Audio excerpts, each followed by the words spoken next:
Well, I'm sure enjoying, working with you in these extra miles. I hope they're a help to you. Down at the bottom of all these things, I give you an opportunity to respond to me, tell me how things are going with you. I would love to hear how some of these things are impacting you. I've already hit the first six, but let me do them as a review. You want to focus on changing one defect at a time. If you have a victory, focus on that victory one day at a time. Uh, Focus on God's power, not my own willpower, but God's power. You want to focus on what you want, not what you don't want. The fifth thing is we want to focus on doing good, doing the good, not just feeling good. And the sixth thing was focus on the people who will help me instead of the ones who will hold me back. And then the seventh one is very important, so don't overlook it, but that is focus on progress, not perfection. I've often heard it said that God is more concerned with our direction than he is our perfection.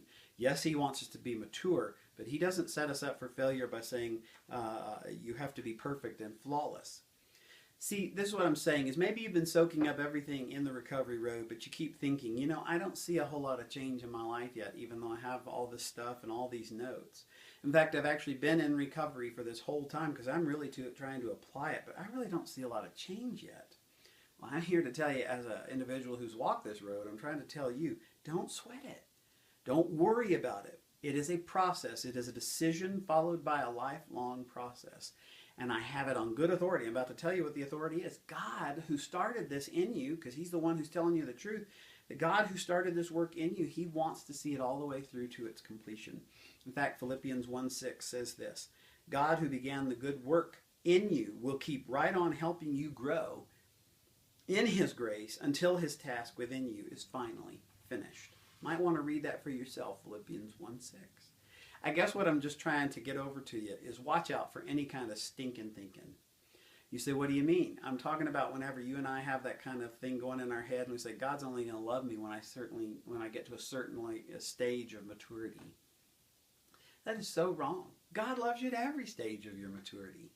He loves you just as you are, but he loves you too much to leave you that way. But what I'm saying is, you don't expect your 7-year-old to act like your 17-year-old. You take them as they are and you help them keep going. That's what I want us to do for each other.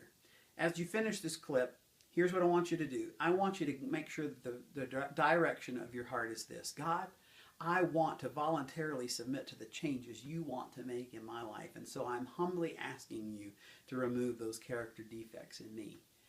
That's the fifth step. I hope it helps you. There's a prayer after this particular clip, and I hope you'll take it into consideration. Pray it with earnestness before God, and let's keep walking the recovery road. Thanks again. I look forward to seeing you next week.